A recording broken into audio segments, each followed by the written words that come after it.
tarde a todos, sejam bem-vindos a mais uma live do Colégio Dom Alberto.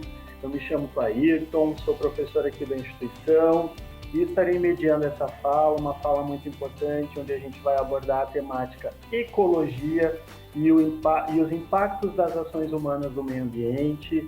Hoje a gente está aqui com a professora Denise, ela que é professora de Ciências e Biologia aqui no Colégio Dom Alberto. A professora Denise, ela é especialista em Biologia Animal e Vegetal e vem trazer um pouco desse assunto para nós, para que a gente possa refletir e buscar mais informação sobre esse tema. Seja bem-vinda, professora Denise. Muito obrigada, professor Clairton. Uma boa tarde a todos. É um prazer imenso a gente estar aqui novamente com o tema ecologia, né, e falando um pouquinho das ações humanas sobre o meio ambiente, nessa segunda live do mês do meio ambiente do Colégio Dom Alberto. Muito obrigado por mais essa oportunidade e meu abraço vai para todos os nossos alunos aí de 5º ao 3º ano do ensino médio e toda a comunidade escolar, né, escolas públicas convidadas e pais que se fizerem presente ficarem conosco até o final. Manda a tua pergunta, se a gente não conseguir responder até o final da live, após a gente estará encaminhando as respostas para vocês, tá bom? Vamos lá então, galera. Ecologia, impactos das ações humanas no meio ambiente.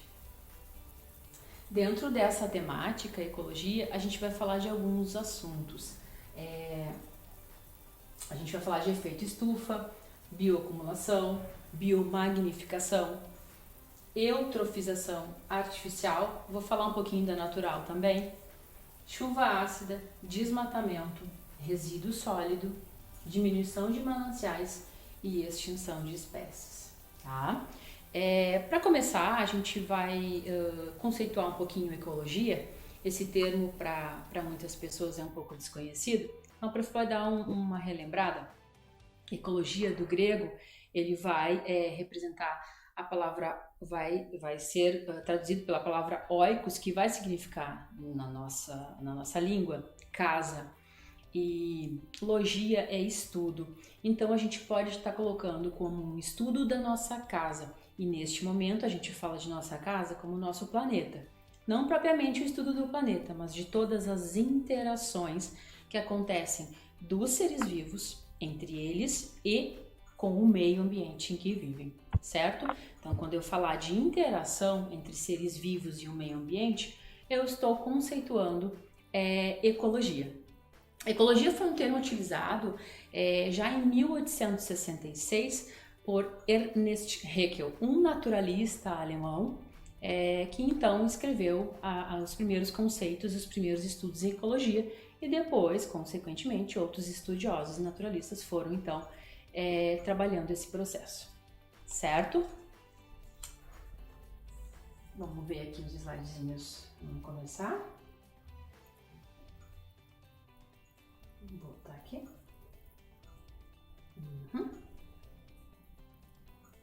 Aqui, tá? A gente vai começar então por efeito estufa, certo?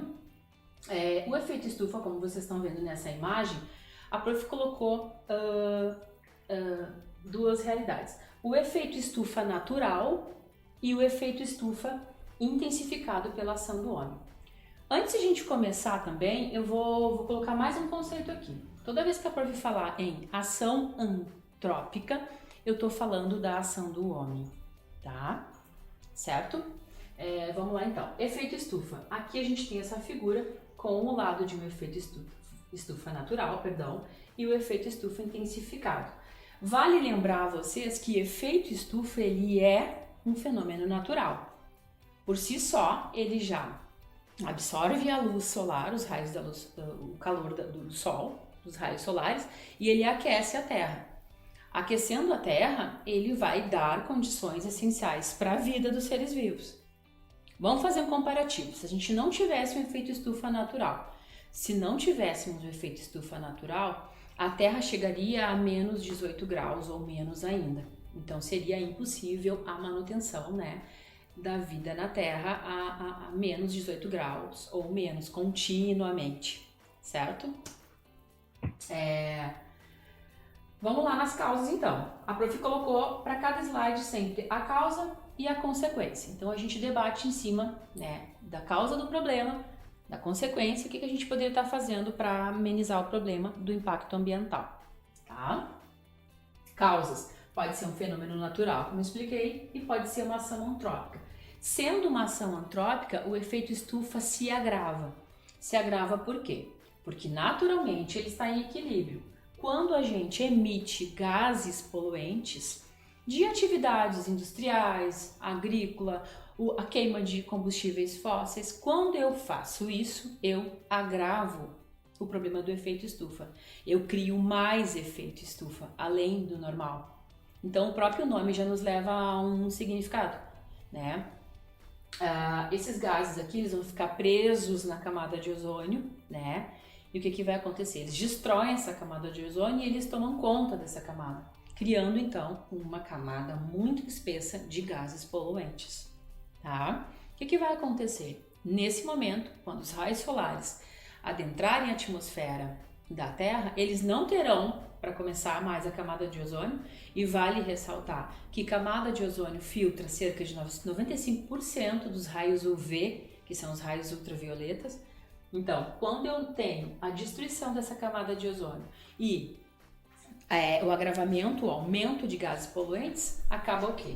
Acaba que eu crio um efeito estufa, né? O calor ali na atmosfera vai se intensificar e a poluição também vai se intensificar. O efeito estufa vem trazendo vários outros problemas ambientais, mas o começo de tudo é a emissão de gases poluentes. E a gente tem esse problema agravado, principalmente em países industrializados, tá? Ou estados, ou cidades, ou polos que ficam próximos a cidades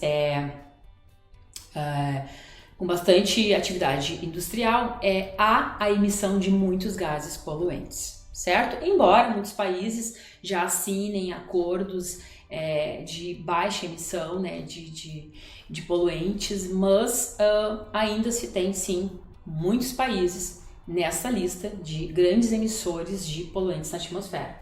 Poderia citar a China, Japão, Estados Unidos, Alemanha, certo? Vamos lá. Cidades brasileiras, eu poderia estar citando Rio de Janeiro, São Paulo, tá bom? Vamos lá então. Consequências do efeito estufa. Derretimento de calotas polares, tá? Na verdade, o aceleramento, né? O acelerar desse derretimento, o aumento dos níveis do mar consequente, o agravamento da segurança alimentar, porque eu vou ter aquecimento, eu vou ter contaminação de solo, de água com esses poluentes que não vão ficar só na atmosfera, aumento dos períodos de seca, porque diretamente esse efeito estufa ele vai estar interrompendo ou mudando ali o ciclo da água, a escassez de água, então, aumento das temperaturas, certo? Então, o efeito estufa, ele pode ser natural ou agravado pela ação humana, com a emissão de gases poluentes. Esses gases podem se concentrar em dióxido de carbono, pode se concentrar em gás metano, aqui ó, dióxido de carbono, gás metano, tá? Óxido nítrico, tá? E derivados de enxofre também, tá? Então, esses poluentes eles estão sendo lançados por chaminés de indústrias, pela queima de combustíveis fósseis nos carros, né? Então, a atividade humana ligada à indústria, agricultura, uso de transportes, né? Quando a gente queima combustível fóssil, vão estar diretamente ligados ao efeito estufa. Diminuir esse consumo, diminuir essas emissões e buscar alternativas mais sustentáveis é o caminho. A gente tem uma empresa que ela é pioneira em desenvolvimento de carros elétricos já há bastante tempo. Então, seria uma alternativa para os transportes a utilização, o desenvolvimento das tecnologias voltadas a carros elétricos, né? Que isso já é uma realidade, né? Certo? Professor Clairton, a gente tem alguma pergunta de efeito estufa? Prof, nós temos vários alunos participando e uma pergunta muito interessante que veio foi a pergunta da nossa aluna Catarina, do primeiro ano do ensino médio. A Catarina deixou uma pergunta para ti. O efeito estufa tem como ser revertido? O efeito estufa tem como ser revertido. Bom, como os gases são eliminados... Obrigada pela pergunta, tá, Catarina? Como os gases são lançados na atmosfera, essa atmosfera se movimenta pelas correntes de ar. Então vamos dizer assim, São Paulo é uma cidade que está emitindo muitos gases poluentes. Daqui a pouco as correntes de ar elas vão se posicionar para o Rio Grande do Sul e esses gases poluentes vão retornar para o Rio Grande do Sul e vice-versa. Então, tu não pode dizer assim que São Paulo emite gases poluentes e a poluição só fica em São Paulo. Não, as correntes de ar elas são dinâmicas, elas vão se movimentando.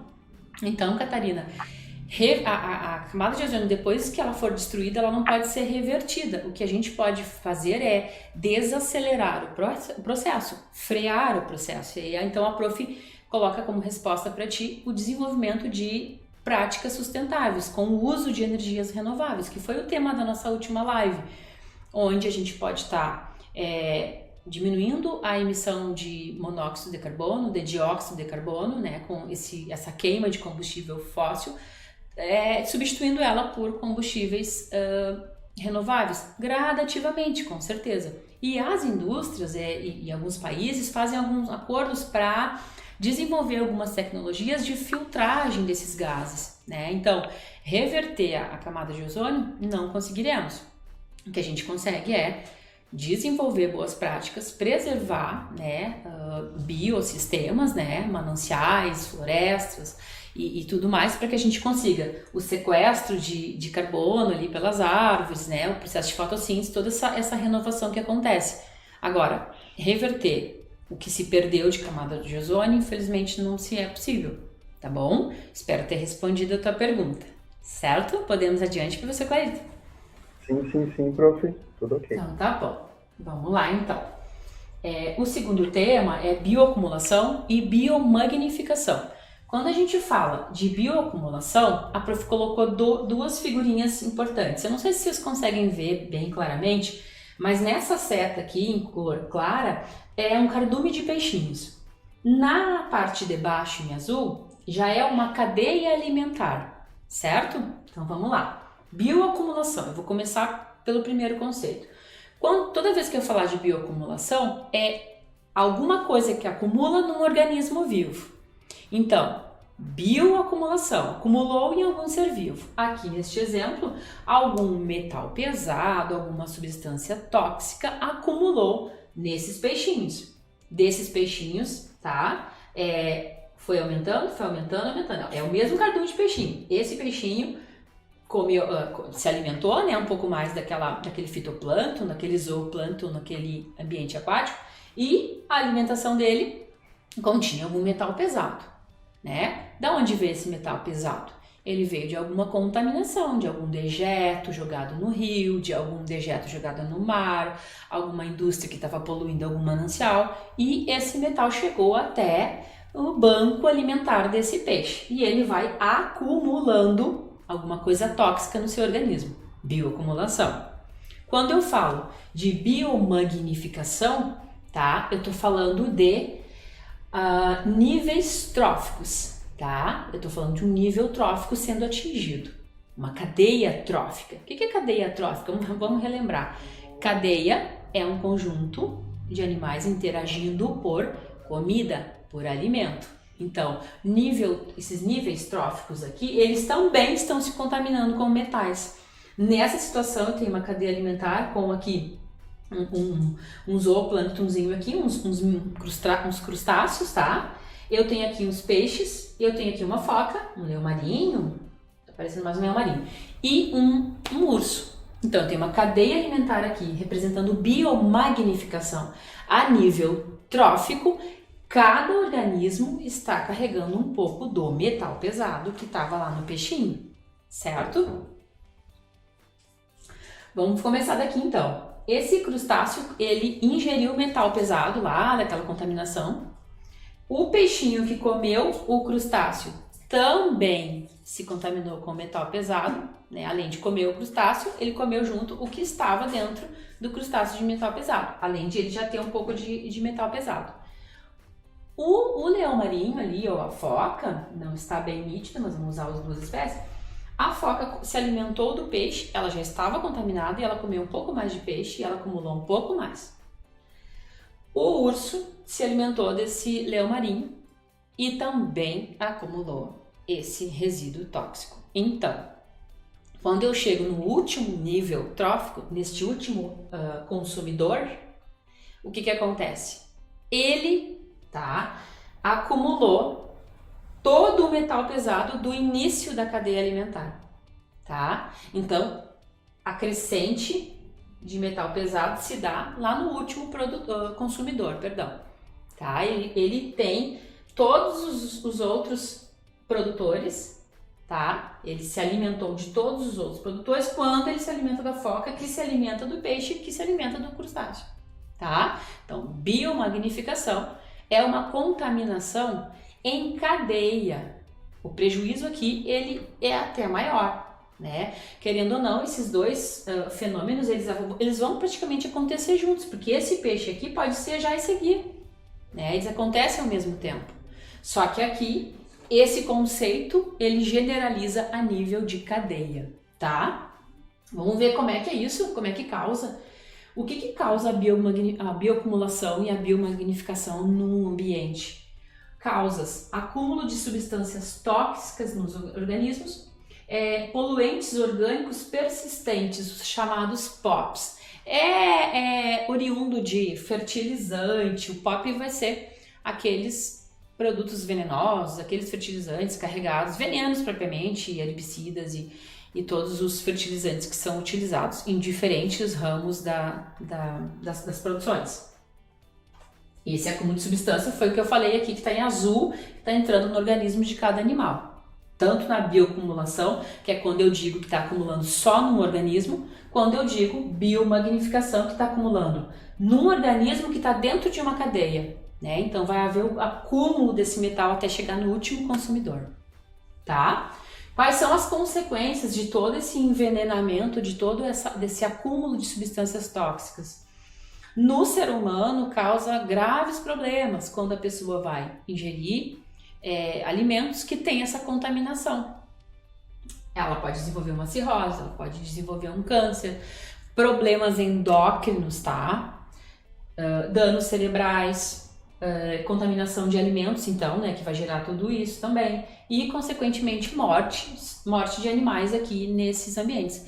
Embora muitos animais convivam com metais ali durante muitos anos e o organismo se adapta e, né, não causa tantos danos e tanto desequilíbrio ali naquela biota daquele lugar. Mas sim, é muito prejudicial e a gente tem inúmeros casos no Brasil de bioacumulação e biomagnificação, tá? Principalmente naqueles estados cuja economia é mais voltada para mineração, né? O beneficiamento desses minérios. Então, daí os mananciais, rios, lagos, lagoas e represas são bastante contaminados, né? Só que com o passar dos anos, esse metal pesado ele vai decantar, né, nesses rios e acaba que, entre aspas, o ambiente fica mais ou menos equilibrado e convivendo com aquele metal, tá bom?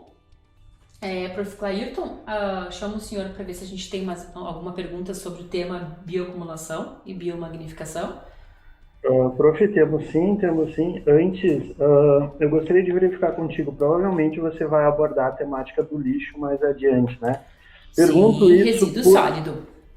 Pergunto isso porque nós temos a participação da professora Denise, Denise de Rio Pardo, que tem uma pergunta. É da professora Karine de Rio Pardo.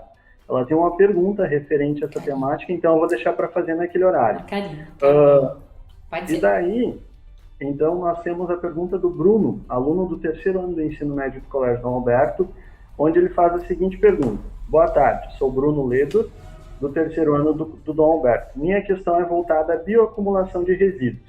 Vi uma notícia há alguns meses que esse processo aconteceu quando a barragem de Brumadinho estourou em Minas Gerais, causando severos problemas ambientais e prejudicando a fauna.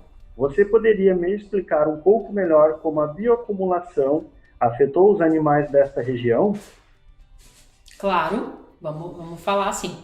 Obrigada, Prof. Clairton. Logo após nos resíduos sólidos eu respondo a questão da Prof. Karine e também respondo agora do Bruno. Bruno, do nosso terceirão, muito obrigada. Um beijinho para vocês do terceirão, tá? Obrigada pela audiência e participação. Vamos à tua pergunta. Tu falaste de bioacumulação, que também está intrínseco à biomagnificação e Brumadinho. Então a prof vai complementar. Vamos falar do desastre de Mariana rapidamente e vamos comparar com Brumadinho. O desastre de Mariana, lá em 2015, ele foi um desastre de grandes dimensões ecológicas. Então, quando a barragem de Mariana, que atacou lá, na verdade, o distrito de Bento Rodrigues, e que foi os dejetos e todo o resíduo de mineração, ele percorreu o Rio Doce, tá? A gente teve em Mariana um grande impacto ambiental, uma grande degradação do meio ambiente, da biodiversidade, da biota que cercava ali mais de 140 municípios, tá? Até chegar lá no litoral, certo? Já em Brumadinho, a gente teve um grande desastre humano. Foram muitas vidas humanas em Brumadinho. Também foi um desastre ecológico, mas comparando com Mariana foi um desastre ecológico que mexeu demais com a biodiversidade, com o ecossistema de muitos municípios. Já Brumadinho foi um grande desastre humano, né? Muitas vidas se perderam no rompimento da barragem de Brumadinho. Há prejuízos ecológicos nos dois? Mas em Mariana houve muito mais, tá? Já se passaram muitos anos e ainda assim a gente tem ainda ambientes super degradados. Inclusive, estudos apontam espécies que não haviam sido descritas e já teriam sido extintas. Saberia-se de muita diversidade, por exemplo, de peixes que poderiam ter sido descritos ao longo do tempo e não deu tempo desse estudo ser feito porque aconteceu esse rompimento. E o que aconteceu? Com esse rompimento, muitos metais, resíduos de metais pesados, arsênio, mercúrio, desceram com aquela lama toda e adentraram ao Rio Doce. O Rio Doce, com uma grande biodiversidade aquática, acabou virando um lamaçal. Tá, Bruno? O que acontece? Grandes perdas de biodiversidade aconteceram porque a lama bloqueou a fotossíntese. Bloqueando a fotossíntese, a gente não conseguiria lá ter o fitoplâncton para alimentar o zooplâncton e em forma de cadeia a vida ali daquele rio foi ficando muito degradada. Há vida no Rio Doce ainda? Mas em comparação ao anteriormente do desastre, a diferença ela é gritante, tá? Então perdeu-se muito em vida de biota aquática, principalmente lá no desastre de Mariana, certo?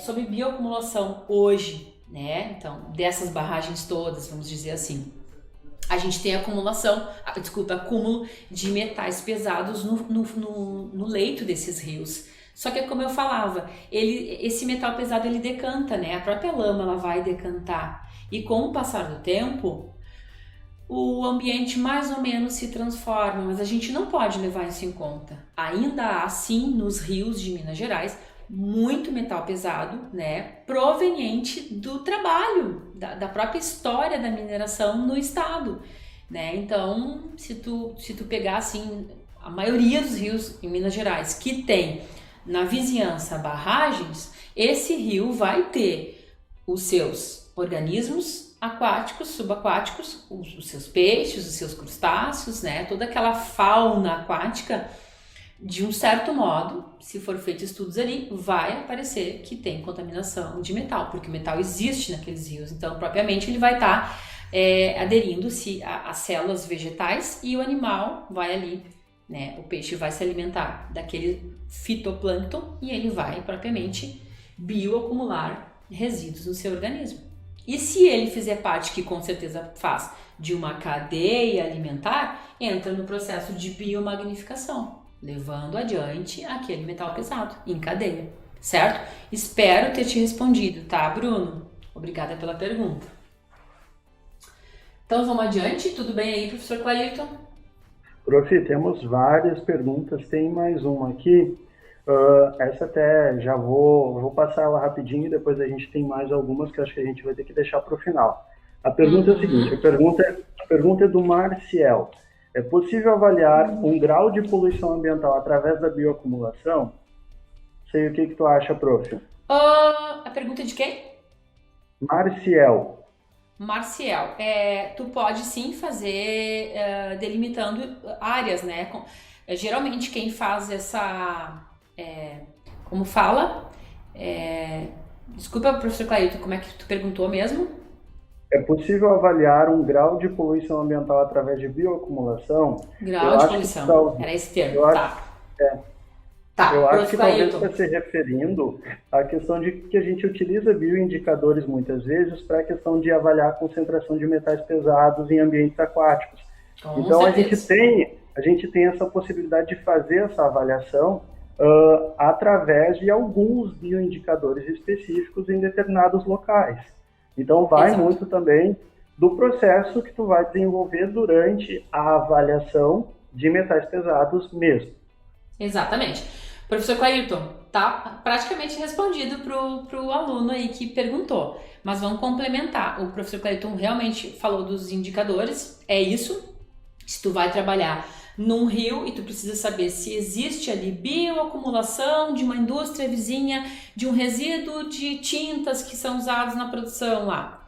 Então, a gente vai utilizar bioindicadores, né, que vão mostrar percentuais desse metal presente na água ou não, que vai reagir com esse metal ou não. Eu posso pegar uma amostragem de água, como eu posso pegar também uma amostragem da fauna ali presente, ou flora, posso pegar vegetais ou animais daquele local. Se eu quero bioindicar poluição do ar numa praça de uma cidade muito poluída, eu posso usar inclusive bioindicadores naturais, né? Por exemplo, a presença de líquens, via de regra, ela demonstra boa qualidade do ar. Mas, como o professor Clailton falou, a gente tem bioindicadores ou indicadores específicos para cada área de pesquisa de um determinado lugar, né? Então, geralmente empresas de consultoria, ou órgãos de fiscalização, vão analisar um rio, por exemplo, se houve vazamento de óleo, por exemplo, e se esse acumulou no organismo dos animais, tá? Dá sim para fazer de lugares específicos ou grandes áreas, dependendo da equipe de trabalho, através de indicadores que reagem com o que tu está procurando, ou bioindicadores, certo? Boa pergunta, bem legal, para fechar o assunto, foi muito bom, certo? Sim. Prof, queria aproveitar agora um momentinho só para agradecer algumas escolas que estão nos acompanhando. Legal. Claro, em primeiro lugar, os nossos alunos aqui do Colégio Dom Alberto, né, que eles estão participando, estão interagindo bastante, isso é muito bacana. Depois, a Escola Barro Vermelho, de Rio Pardo, que também está participando aqui conosco. A Escola Municipal de Ensino Fundamental Rodolfo Iserhat, de Rio Pardo também. E só para avisar, prof, a gente tem várias perguntas, só que eu acho que é melhor a gente deixar para depois, por causa do nosso tempo também, que é um pouco curto, né? Pode ser? Mesmo. Pode sim. Temos aqui Vamos adiante, mas assim, sempre que eu falar de abrir uma pergunta, pode abrir a pergunta e a gente vai rapidinho responder, tá, prof. Clailton? Certo? Pode Vamos deixar. lá então. Vamos seguir aqui. Pode deixar. Tá? Deixa eu colocar aqui o microfone. Vamos lá. Chuva ácida, tá? Chuva ácida é muito mais comum do que a gente pensa. A gente consegue ver uma chuva ácida, tô sentindo uma chuva ácida.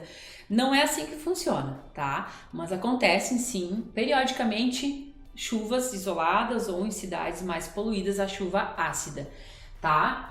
O que é a chuva ácida? Ela pode vir como uma precipitação e essa precipitação ela vai vir com contaminantes, tá? Os poluentes que foram emitidos para a atmosfera, eles vão se combinar e precipitando em forma líquida, eles vão cair em forma, por exemplo, de ácido sulfúrico. Claro que não tão concentrado, mas lá em cima eles reagem e formam, por exemplo, o ácido sulfúrico e vão precipitar, causando alguns problemas em grandes cidades, tá? Vamos ver a causa, principalmente a queima de combustível fóssil. Como eu disse, quando eu queimo combustível fóssil, eu estou emitindo gases poluentes, dióxido de carbono, derivados de enxofre, de nitrogênio, tá? E o que acontece? Lá em cima eles se combinam e vão formar ácido, né? E o ácido vai reagir então e vai formar vai cair em forma de líquida, tá? Nas cidades onde tem grandes polos industriais, onde tem muitas emissões. Por isso mesmo que eu coloquei uma figura onde tem ali chaminés, né? E toda uma chuvinha ali contaminada caindo, certo? Quais são as consequências de uma chuva ácida? As consequências de uma chuva ácida, elas são destruição de coberturas vegetais, eu posso ter prejuízos em lavouras, tá?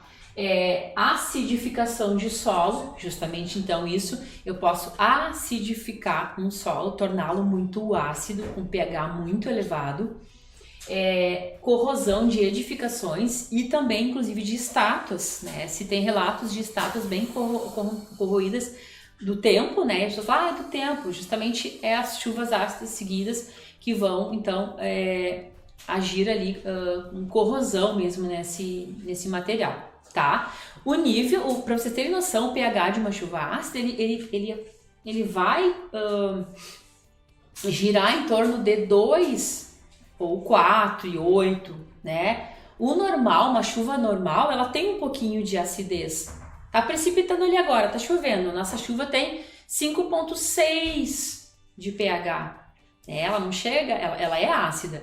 Agora um pH 2, imagina você, vai ter prejuízos em lavouras, prejuízos em edificações, solo e água, tá? Então o que acontece? O que se deve fazer para a gente diminuir essa precipitação de chuva ácida?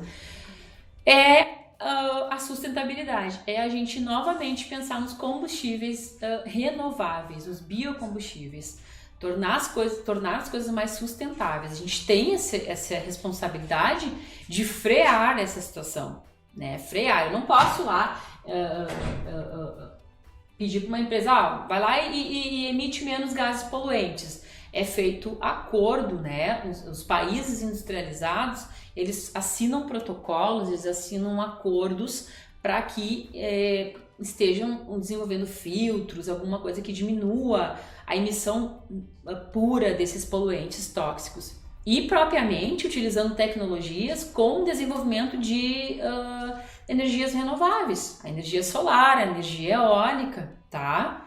Certo?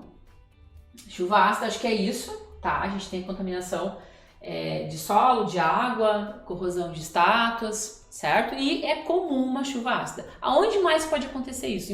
Em países industrializados, como eu falei, né? Estados Unidos, China, Alemanha, Japão, tá? No Brasil, cidades Rio de Janeiro, São Paulo, Cubatão, tá? E tantas outras que possuem grandes polos, né, industriais que vão emitir naqueles locais uma grande quantidade de gás poluente e, né, esporadicamente ali vai estar acontecendo algumas chuvas ácidas. Aí você vai perguntar assim, para uma pessoa vai causar problema? A gente tem essa forma úmida, né, que é a precipitação, e tem a forma seca, é assim chamado, forma úmida de chuva ácida. E tu vai dizer, forma seca de chuva ácida, ela é mais voltada para vapor. Então as pessoas inspirando esses vapores tóxicos dessa precipitação ou dessa pré-precipitação, o que acontece? Problemas respiratórios, as pessoas desenvolvem alergias, as pessoas desenvolvem problemas oculares, certo? Então vamos lá. Vamos adiante então. Desmatamento, tá? Quando eu falo de desmatamento, eu estou falando de desflorestamento e outros conceitos que chamamos, tá? Aqui eu coloquei uma imagem, obviamente ali de alguma mata destruída.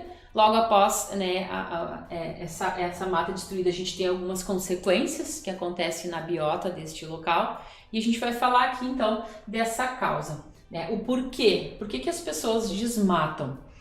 Há controvérsias em dois lados, né? A gente tem algumas pessoas que veem o desmatamento como um modelo de prosperidade, né? E um outro grupo vê, então, um aumento do impacto de devastação de biodiversidade. Quando eu retiro a mata, eu retiro junto com ela todas as espécies que ali estão, de animais, né?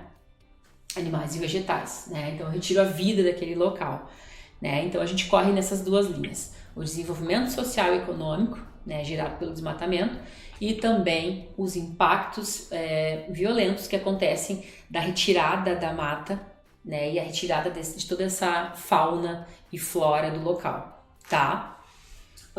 Então eu elenquei assim algumas coisas que, que são, né, causas de desmatamentos legais e ilegais. A gente vai ter os desmatamentos legais, que são aqueles planos de manejo para desenvolvimento de algumas áreas, tá? E a gente também tem os crimes ambientais, que são os desmatamentos ilegais, tá bom?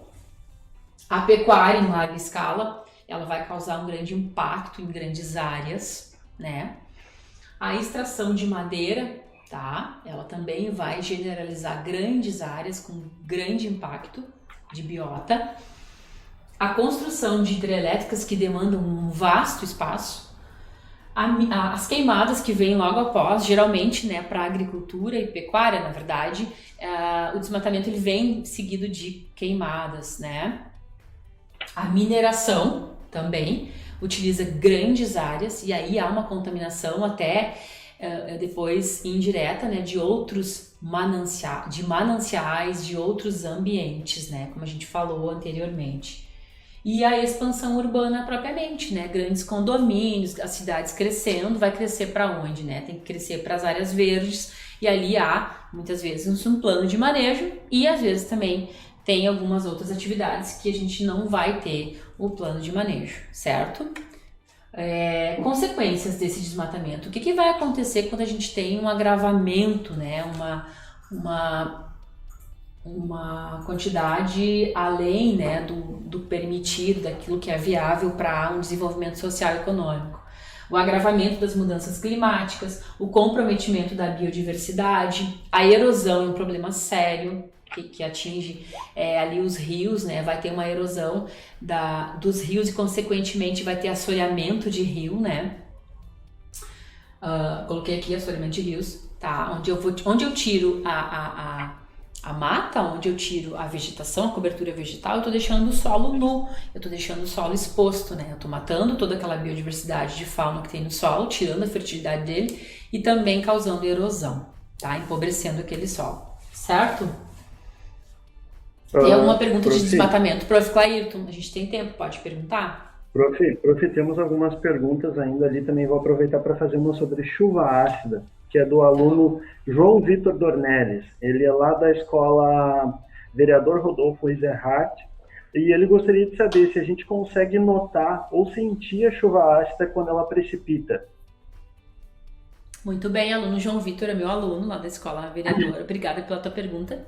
Um beijinho para ti, obrigada pela audiência, tá bom? João, a tua pergunta, ela é muito boa. Assim, como a prof falou, a gente tem as formas úmidas, que é a precipitação propriamente, e a forma seca, né? Quando a gente vai ter ali o nosso carro na rua, ou a gente pintou a casa, e daqui a pouco a gente vê que a casa está desbotando com o tempo, o carro fica na rua, ele também perde o brilho daquela cor ali. E a gente mora, né, numa grande cidade com grandes emissões de gases poluentes, obviamente sim, né? Não é somente essa causa, mas ela ajuda sim a estragar, né, aqueles monumentos e o carro e propriamente a casa. Com a pessoa é a forma seca. Se a gente estiver morando próximo de uma cidade grande, né, com grande atividade industrial, daqui a pouco a gente pode ter problemas respiratórios. A gente desenvolve esses problemas de conjuntivite, uma rinite alérgica, problemas, né, outros tipos de problemas oculares, né, problemas respiratórios mais graves, né, pode sim nos afetar diretamente, tá bom? Espero ter respondido. Obrigada pela tua pergunta. Vamos adiante, professor Clairton. Prof, tem mais alguma coisinha? Tínhamos uma pergunta muito bacana da Maria Clara, mas acho que tu respondeu durante a tua fala, porque ela perguntou quais as cidades do Brasil mais afetadas pela chuva ácida e se entrarmos em contato pode causar algum dano da saúde. Não sei se tu gostaria de reforçar para ela. Eu repito as cidades para ela ali, né? A Maria Clara do nosso 8º ano do Colégio Dom Alberto, é isso? Obrigada pela tua perguntinha. Um beijinho para ti. Maria Clara, as cidades mais atingidas, né, são os grandes centros, as grandes metrópoles, né? Então São Paulo fica ali num ranking, né? Cubatão, Rio de Janeiro, né? Mas a gente tem mais cidades, se a gente for pensar que são polos industriais e podem sim estar emitindo, né, bastante gases poluentes, tá? E como eu expliquei, né, a gente pode ser afetado diretamente com a chuva ácida, com poluição, né, seja via respiratória ali ou ter algum prejuízo, tá bom? Espero ter respondido. Tem mais uma? Pergunta. Temos pergunta da aluna Bianca de Almeida. Ela é aluna do 9º ano do Colégio Dom Alberto e ela gostaria de saber se existe algum impacto na vida aquática perto das áreas de desmatamento ou se existe um impacto de maior distância. Obrigada, Bianca, pela tua pergunta. Bianca, do 9º ano. Beijinho para vocês aí do 9º que estão assistindo.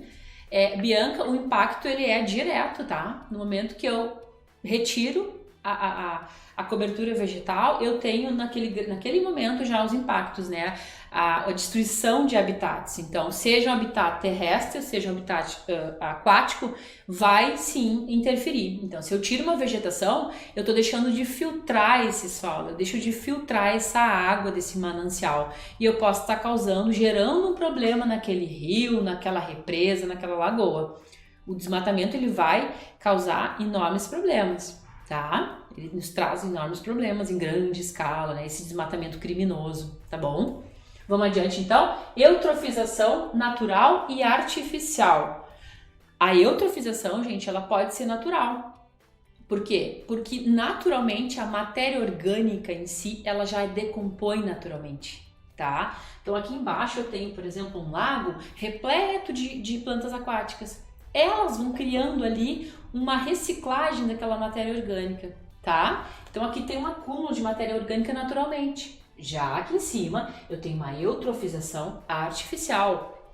Por quê? Porque tem ação antrópica, tem ação do homem ali, como o despejo de dejetos de esgoto urbano, de dejeto de indústria, tá? E vai contaminar mananciais. Toda vez que eu falar em eutrofização, eu estou falando em água, eu estou falando em contaminação de água, mananciais de água, certo? Não estou falando de solo, estou falando de linhas d'água, seja uma pequena sanga, uma pequena nascente, um pequeno rio, tá? A eutrofização acontece ali, ou de forma natural, com o excesso de matéria orgânica dessas plantas aquáticas, por exemplo, ou via artificial. Essas plantas aqui aquáticas, por exemplo, elas teriam que ser retiradas, porque elas estão deixando ali uma camada muito, né, grossa em cima da água. A luz solar não entra aqui, não acontece a fotossíntese, consequentemente daqui a pouco esse lago aqui vai morrer, né? Na verdade a vida do lago vai morrer, certo? Esse aqui com esgoto naturalmente já vai contaminar os animais e vai causar a morte, né? Precisa ser filtrado, esse esgoto tem que ser canalizado, tá bom? Vamos nas causas aqui rapidamente. Excesso de matéria orgânica decomposta, esgoto urbano e fertilizantes. Essa eutrofização pode ser causada por uma fertilização química também, tá bom?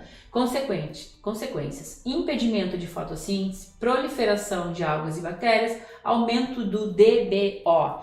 Quando eu tenho essa eutrofização aqui, aumenta o número de algas, aumenta o número de bactérias, e essas bactérias são aeróbicas. O que é isso? Aquelas bactérias que consomem todo o oxigênio do meio.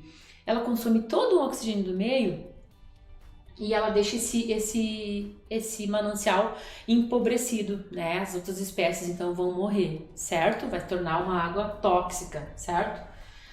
E doenças, tá? DBO é a demanda bioquímica de oxigênio. Então, essas bactérias demandam oxigênio, né, na sua bioquímica, certo? No seu funcionamento.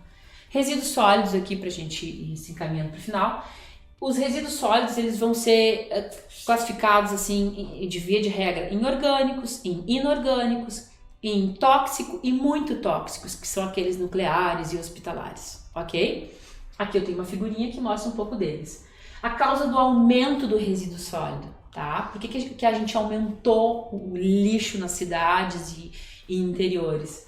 Aumento populacional, o consumo, o uso dos descartáveis, tá? Hoje, a moda é o descartável. A gente usa um telefone, ele dura 1 ano, 2 anos. Não é regra, mas, né, mais de 5 bilhões de pessoas no mundo usam smartphones e esses telefones muitas vezes são trocados num curto espaço de tempo. É um descartável, né? e sem contar o uso geral ali de copos e garrafas descartáveis, tá bom? A consequência desse resíduo: liberação de gases poluentes, poluição do solo e da água, e enchentes, porque daí eu vou entupir bueiros, né, canalizações e doenças, obviamente, tá certo? Vou me encaminhando aqui para mais um. Diminuição de mananciais. Por que as nascentes, os olhos d'água, né, as minas d'água, conhecido como minas d'água, olho d'água, nascentes, eles diminuem em certas localidades? O desmatamento tem muito a ver com isso, né? A destruição de habitats, a destruição de ecossistemas, ele vai atingir essas nascentes, esses mananciais. Pode diminuir e pode também contaminar. Causas: poluição ambiental, atividade industrial, o manejo inadequado do solo, a pessoa que não vai cuidar do solo, não faz o manejo correto, né? A rotação de culturas, toda aquela situação. O descarte incorreto de resíduos, né? Então eu coloco lixo, eu contamino aquele manancial. Consequências disso: o aumento de matéria orgânica, de doenças e, obviamente, a morte da biodiversidade daquele manancial. O que eu posso dizer que é um manancial? Rio, lagoa, represa, sanga, olho d'água, né, que vai dar início a isso, certo? Vamos adiante aqui. Extinção de espécies aqui, para a gente se encaminhar para o final. Eu tenho aqui uma capa de um livro. Esse livro é o Livro Vermelho, ele é muito famoso. E ali constam diversas espécies que, ao longo de muitos anos, foram incluídas, depois de muitas pesquisas, muitas espécies foram incluídas nesse livro como em processo de extinção, certo? Hoje especialistas dizem que vivemos uma era, entrando na era, já no século XVIII para cá, até os dias atuais, a era da sexta grande extinção em massa, a Terra teve até hoje 5 extinções em massa, todas por causadas por fenômenos naturais. A sexta extinção em massa, ela se encaminha por causa do homem, da ação antrópica, né? Toda uma destruição de ambientes e fragmentação de ecossistemas. Causas: fragmentação, destruição de habitats, exploração, a invasão de espécie exótica, aquela que é daquele lugar A, vem para o lugar B, acaba que ela vai competir, ela vai atacar com aquela outra espécie ali, tá? A poluição, as mudanças climáticas, certo? Consequências: a diminuição de diversidade, de biodiversidade, declínio de ecossistemas, eu posso ter extinção de alguns ecossistemas, né, principalmente os ecossistemas pequenos, e serviços ecológicos, das interações alimentares, das cadeias alimentares. Uma curiosidade interessante: esse sapinho, o nome dele é o sapinho admirável de barriga vermelha. Ele é um sapinho endêmico. Quando eu falo endêmico, ele acontece apenas em uma região. Esse sapinho acontece às margens do rio Forqueta, na cidade de Arvorezinha. Ele usa uma extensão apenas de 700 metros para viver. O ecossistema dele se compõe de 700 metros. Então, essa reduzidíssima área de ecossistema o coloca em um eminente risco de extinção. E ele está num processo acelerado de extinção, certo? Aqui a gente tem o site do Livro Vermelho, que você vai fazer um print, tá? No ICM, no site do Instituto de Chico Mendes, vocês conseguem baixar esse livro em PDF. É muito interessante, certo?